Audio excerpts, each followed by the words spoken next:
Wassalatu wassalam ala sayyidina Muhammadin Mustafa wa ala alihi wa ashabihi ahli sidqi wal wafa. Subhanaka la ilma lana illa ma 'allamtana innaka antal alimul hakim.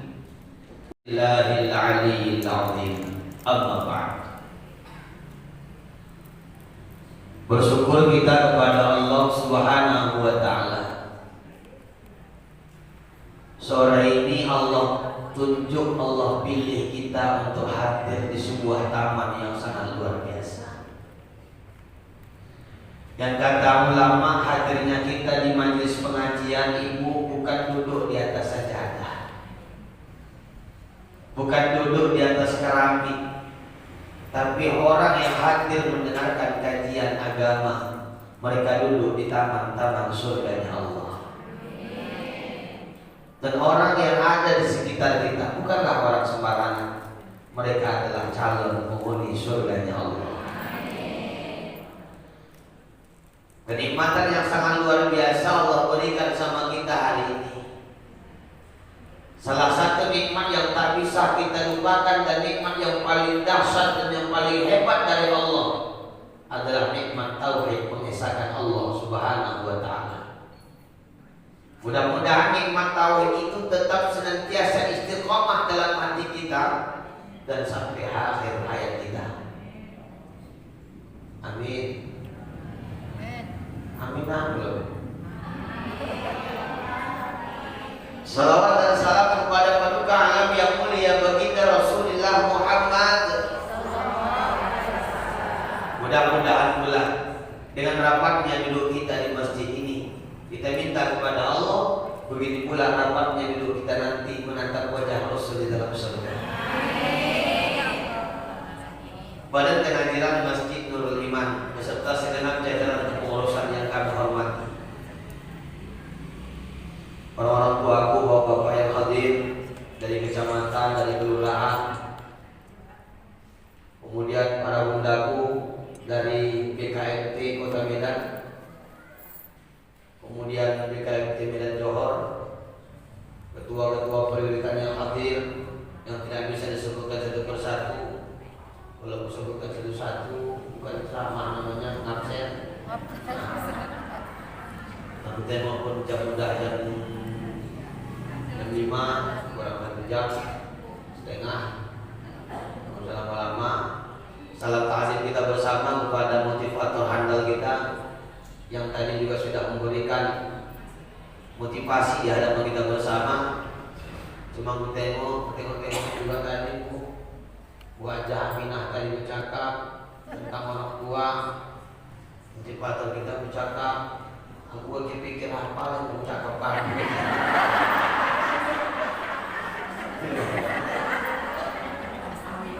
Padahal udah konsep-konsep memang rumah tadi. Aku harus bahas tentang orang tua. Rupanya udah dibahas semuanya, tidak ada lagi yang perlu dibahas karena waktu udah mau habis. Tidak usah lama-lama dibahas. Dan kalau dibahas tentang orang tua, Allah tadi udah kayak gitu. Nah, bahas masalah semangat 3B, jangan 2B. Belajar, bekerja, lagi apa? Nah, tahu yang tanya yang udah pokoknya.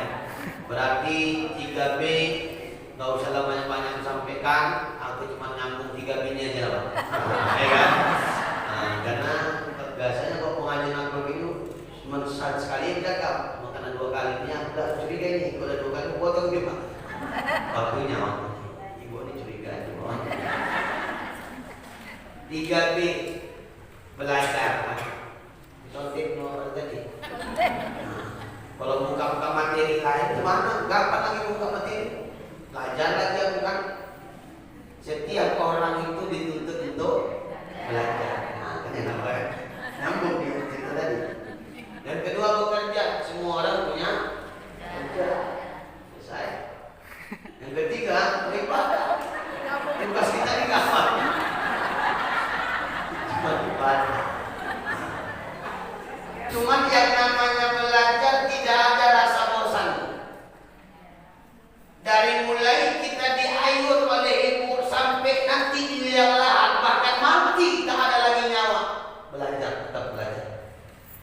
Makanya kata Nabi, orang yang tinggal talqinkan. Supaya apa? Belajar. Ya Bu ya. Talqinkan orang yang sudah mati.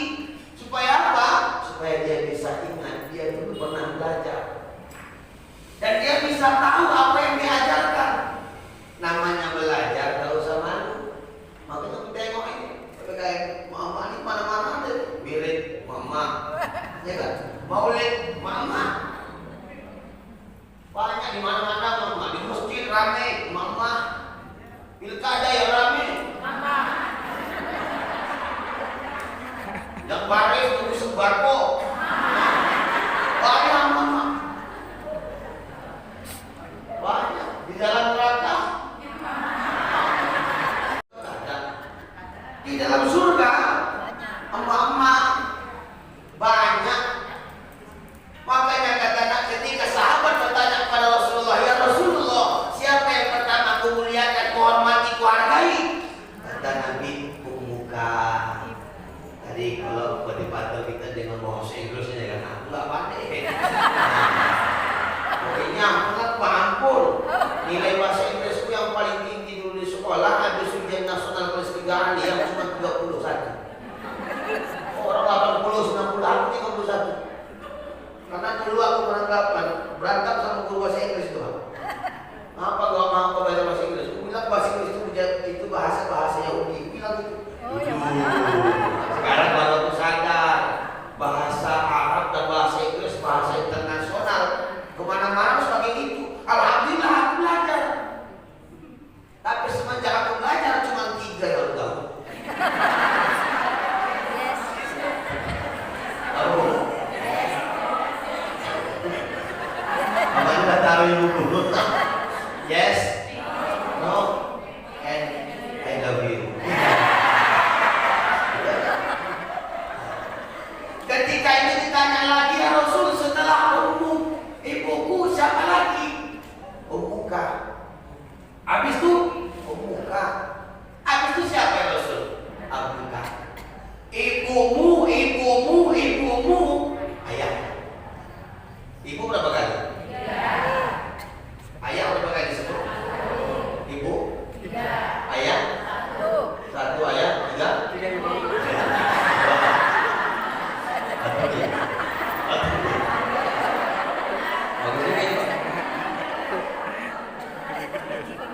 Kenapa 3? Rupanya Allah sudah jelaskan dalam Quran, Allah sudah jelaskan dalam hadis melalui lisan Rasulullah. Walaupun Rasul jumpa sama mamanya cuma sampai 6 tahun umurku. 2 bulan dalam kandungan mamanya, laki mamanya itu meninggal, Abu Thalib. Laki mamanya kan. Kan gak pulang lagi Muhammad, ada apa sih? Kan laki mamanya betul. Begitu 2 bulan dalam kandungan mamanya, ayahnya meninggal. Lahir dari rahim ibundanya yang mulia. 6 tahun diasuh, 6 tahun ditengok wajahnya, 6 tahun dirawat, 6 tahun disayang, 6 tahun dimanja. Mamanya meninggal. Nabi enggak lama memandang wajah orang tua. Tapi begitu pun Rasul diajarkan melalui malaikat Jibril. Begitu luar biasa dasarnya seorang ibu. Tidak dibahas sepatu-sepatu kita. Dia tak pernah bahas lagi. Ya lah, juga bahas lagi macam mandadi kedua kan. Tapi ingat cuma satu minta aku sama ibu. Pengen nggak punya anak soleh? Pengen nggak? Punya anak soleh suka? Soleha? Siapa yang tak bangga? Siapa orang tua yang tak bangga ketika sudah menjadi jenazah dirimu, masuk ke tempat pemandian, datang bilang-bilang dari BKMT untuk memandikan jenazah ini. Anak gadis, anak lajang ibu bilang, ibu wajah ibu ngapain? Mau mandikan mama kau. Udah ibu minggir. Ibu di belakang aja, ibu tengok yang sama tamu-tamu lain. Kawan aja kawan mama yang lain. Ini mama kami bu, capek dulu kami dimandikan waktu kecil bu. Ini giliran kami mandikannya. Kami nggak pernah ditanya banyak apa-apa. Aku hanya bisa berbuat seperti ini. Siapa? Mama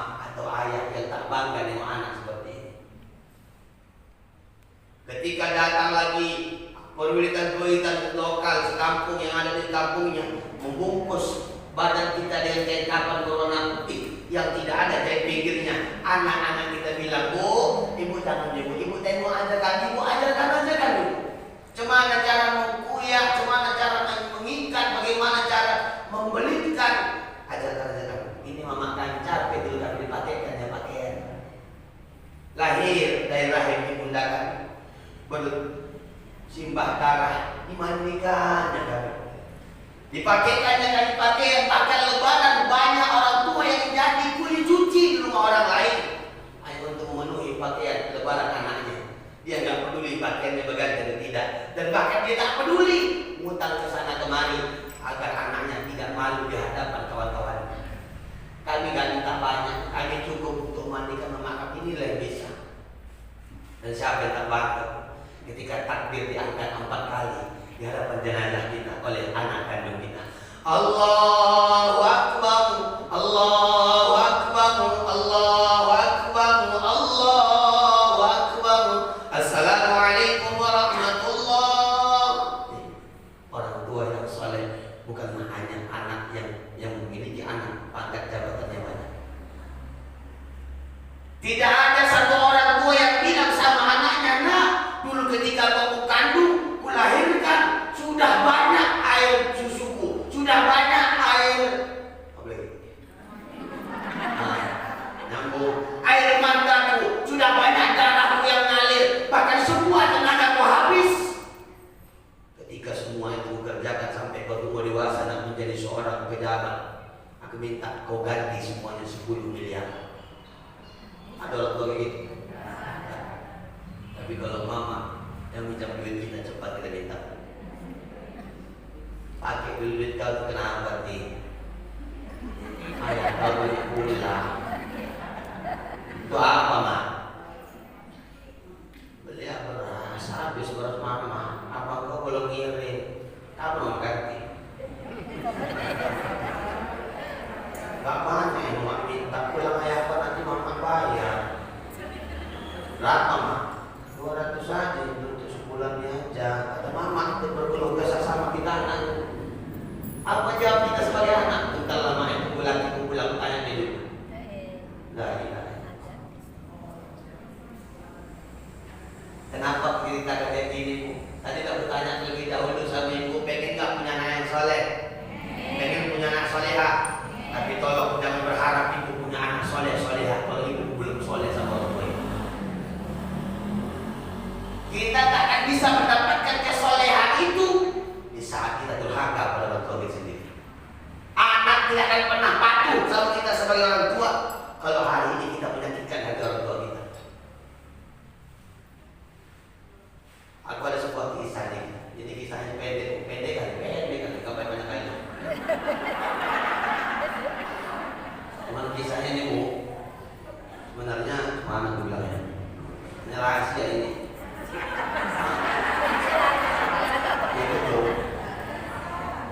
Ini rahasia bukan mana aku bilangnya.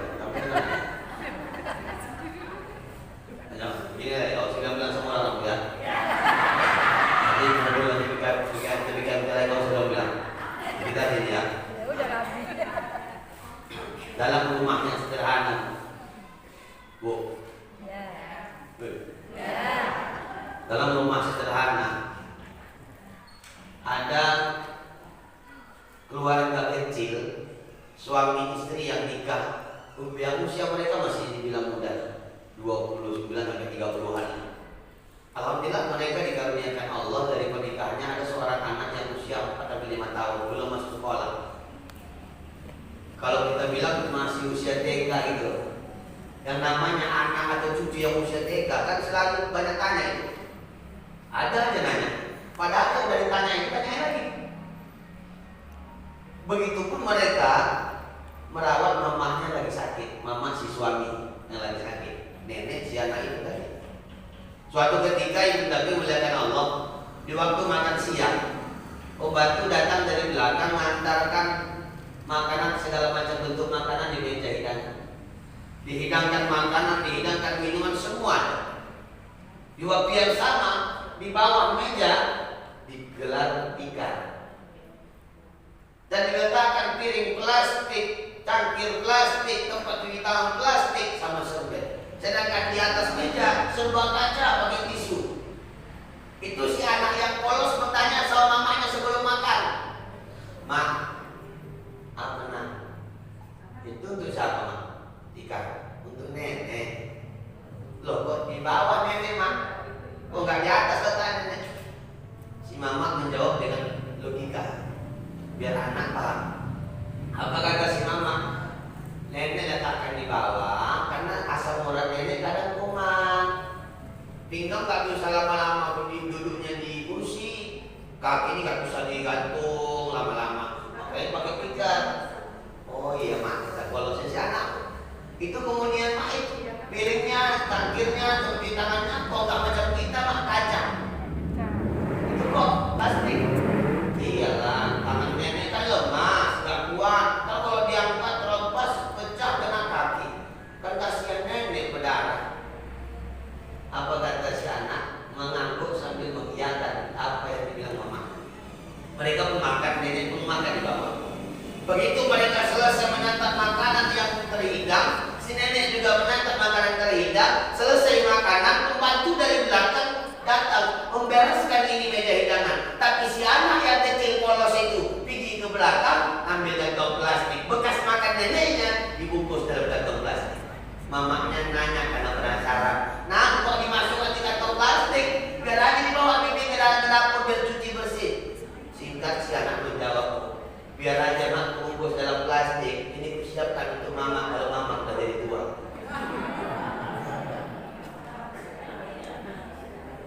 Sakit caranya hati mamanya.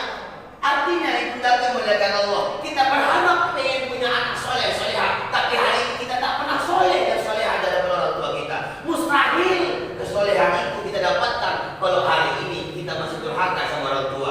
Bahkan hari ini kita banyak baik sama orang tua, tapi sama orang tua kita siris pandangan. Orang tua kita baik, sama orang tua nggak baik, hati-hati, nggak ada guna ibadah. PKMT 10 tahun ikut ngaji, wirid lain 10 tahun ikut ngaji, tahajud tiap malam 8 rakaat, duha tiap pagi, patuh sama suami, ustaz malam mendengar ceramah, sosial segala macam sosial. Tapi sama tua ibu tak kebaikan, sama tua ibu tak cakapan, mohon maaf, ibadah ditolak oleh Allah. Hati-hati. Bunyi apa namanya yang bingkang diri itu? Bel. Apa yang bilang bel ya? Belum apa ini. Bunyi bel, tengok suruh anaknya, tengok anak siapa yang datang, tengok anak ke jendela. "Nenek mana?" Kata si anak. "Nenek mana?" "Binje." Berarti mama lakinya. "Binje, bawa apa nenek kau?" "Bawa atas mak 2 biji." Hancur 3 hari di rumah. Berapa banyak hari ini orang anak-anakmu, anak atau menantu yang punya jabatan, yang punya harta, yang punya rumah mewah, ketika mertuanya datang, dia menganggap sebagai beban dalam hidupnya. Cuman lah bekerja 3 hari, paling tidak 3 hari mama di sini. Ada orang tua sakit di telepon, kawan kakak abang yang lain, "Kak, boleh ngasuh mama nampak?" Gantian lah. Asyik aku aja pulang. Aku aja. Cuma kalau guru kami bilang, "Pak, almarhum Al-Ustaz Haji Hafiz Zazi, Allah maafkanlah." Kata beliau, "Kalau ada majlis segini lewat kamu sholatnya nggak apa-apa, 30 menit nanti." Itu kalau setuju, bukan setuju ya nggak apa-apa. Ceramah bentar pun nggak bagus, karena ceramahnya macamnya angkot, jauh dekat sama ada kosnya.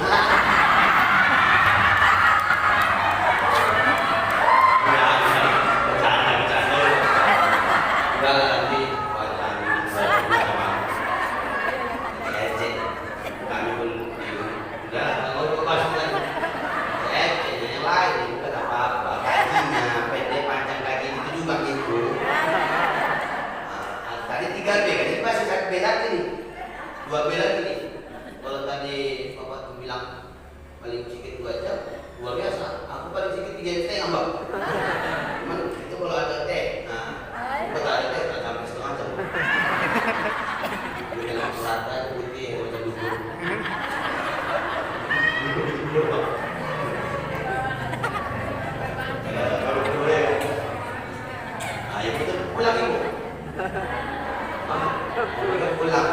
pulang sama-sama gitu. Nah, Ibu, mohon maaf, bukan aku mengajari, aku ini masih muda, tak pantas sebenarnya mengajari mama. Supaya mama pun yang hadirin tadi. Mama paling 52 tahun Ibu. Umurku hari ini masih 27 tahun. Nah, aku gak percaya. Enggak, apa gak percaya macam ngejek. Dalam hati, kok macam 40 ya? Itu lah. Terus saya gitu-gitu kamu. Percaya biar tuntak nanti ketemu. Nah, bukan maksud untuk mengajari, untuk menasihati, tidak pantang bagi kami anak-anak menasihati orang tua. Tapi kalau untuk mengingatkan, ad-dinun nasihat, agama itu saling menasihati. Kadang hari ini Bu lebih sibuk kita ngurusin orang lain ketimbang ngurusin diri pribadi, betul? Kita sibuk ngurusin halaman orang lain, halaman rumah kita banyak kali sampahnya kita bilang. Kita nggak tahu rumah kita macam kapal pecah begitu banyak sampah. Kesalahan orang kita ungkit di mana-mana, salah kita nggak tahu. Dan hari ini nggak perlu lagi itu. Masalah yang namanya orang tua, yuk perbaiki dulu diri kita sama orang tua kita sama orang tua kita, sambung lagi silaturahim itu. Jangan sempat siksa orang tua kita karena menahan rindu sama anak-anak. Jangan siksa orang tua karena menahan rindu sama anak-anak. Makanya di Amerika Serikat dulu emak-emak berkumpul demo di Amerika untuk bilang sama pejabat pemerintahannya bagaimana supaya tiap tahun ada hari ibu. Kenapa? Karena kalau tak dibuat orang-orang tak peduli sama orang tuanya. Maka kita bersyukur sama Allah melahirkan kita dari seorang ibunda yang beragama Islam. Karena dalam Islam tanpa 22 Desember kita saling mencintai dan menyayangi kepada orang tua kita. Tiap menit, tiap detik, tiap hari, tiap minggu, tiap bulan wajib cinta sama orang tua. Bahkan sudah pengabdian sama Allah, Allah jelaskan anishkurli waliwalidayka, bersyukur kepada Allah dan kepada orang tua. Allah tolak ibadah kita kalau durhaka sama orang tua. Sebaliknya kita mengabdi sama orang tua tapi nggak sholat, pengabdian ditolak oleh Allah. Ya Bu, ya Bu. Nah, biasa ini lagi sampaikan. 2B lagi, nah kan yang jago lagi. Seluruh. Nah benar, masih ada sejam lagi. Jam rusak jam rusak. Jam itu masih jam 2.15. Biasa juga aja Bu ya. 2B lagi, nah nanti dia episode selanjutnya. Jam berapa? Bu.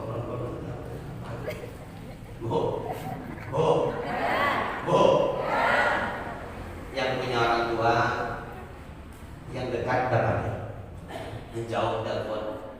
Mereka nggak butuh apa-apa. Mereka nggak minta apa-apa. Dan yang minta senyuman kita datang ke rumah.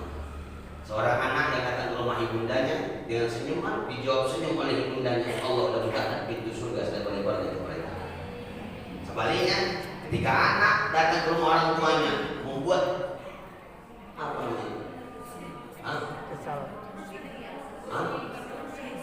Buat kerut di wajah orang tuanya, meneteskan air mata di wajah orang tuanya, membuat kesal kecewa orang tuanya. Setiap langkah dari rumah menuju rumah orang tua itu, Allah sudah bukakan lebar-lebar pintu neraka untuk si anak. Hati-hati, dan insya Allah kita semua hari ini termasuk dan tergolong anak-anak yang patuh dan taat kepada orang tua kita. Bagi orang tua kita yang masih ada hari ini, kita berharap kepada Allah mudah-mudahan senantiasa Allah sehatkan mereka, Allah kuatkan tenaga mereka, Allah lancarkan usaha dan rezeki mereka. Terakhir, bundaku, aku ngambil waktu 2 menit lagi. Ya, nanti izin PPKM kita langsung komen aja. Aku ambil waktu 2 menit karena kemana-mana aku selalu bawa tim. Tapi aku minta izin, belum sempat minta izin tadi sama Ketua PKMP Johor. Aku selalu bawa tim kemana-mana pengajian Bang. Aku bawa tim dari Lasnas Dewan Dakwah Indonesia. Ini adik-adik mahasiswa-mahasiswa yang datang ke setiap prioritas dan pengajian. Ini yang bisa kita bantukan, maka bawalah mereka. Mereka ini hadir untuk memberikan jalan untuk kita. yang namanya sedekah jariyah, infak untuk dewan dakwah, yang itu bisa dialokasikan kepada majelis-majelis taklim, kemudian untuk pengembangan dakwah minoritas, kemudian beasiswa anak-anak yang kurang mampu, dan berbagi sosial. Kemarin banjir, mereka juga menyelesaikan. Mereka datang membawa, nggak bawa kotak, nggak bawa celengan. Mereka datang bawa celengan, yang celengan itu dikasih sama ibu-ibu yang mana mau, nggak dipaksa. Dikasih sama ibu-ibu yang mana mau, kan dicatat adik-adik di nama, alamat, nomor handphone. Untuk apa? Itu nanti celengan ibu bawa pulang ke rumah, sebulan ibu isi, 1 hari 2.000 perak, 2.000 perak aja. Pulang dari pajak 2.000, pulang dari pajak 2.000, 1 hari 2.000, sebulan sekali orang datang menjemput dengan alamat yang betul. Nah, nanti kalau habis sholat asar, siapa yang berminat, mereka ada di depan, mereka yang pakai rompi, ibu datang aja, siapa yang mau, dan insya Allah kita mengambil bagian dari sedekah jariyah ini, karena walaupun kita hari ini sudah berinfak, sampai mati mengalir pahala infak itu. Bahkan sampai ke akhirat banyak orang nggak ngerti dan bingung kenapa banyak pahalanya, padahal dia nggak pernah mengerjakannya. Rupanya dia pernah memberikan infak sama orang lain, dan infak itu dimanfaatkan sama orang lain, terus dimanfaatkan lagi sehingga mengalir sampai kapanpun. Itulah dikatakan sedekah jariyah. Saya kira demikian, waktu yang tidak memungkinkan membuat kita berpisah hari ini. Terima kasih segala perhatian, mohon maaf segala kegelapan. Musibu menangis minta Allah, Rasulullah minallahi wa fadluhu qarib. Wa basyiril mu'minin. Assalamualaikum warahmatullahi wabarakatuh. Terima kasih kami ucapkan kepada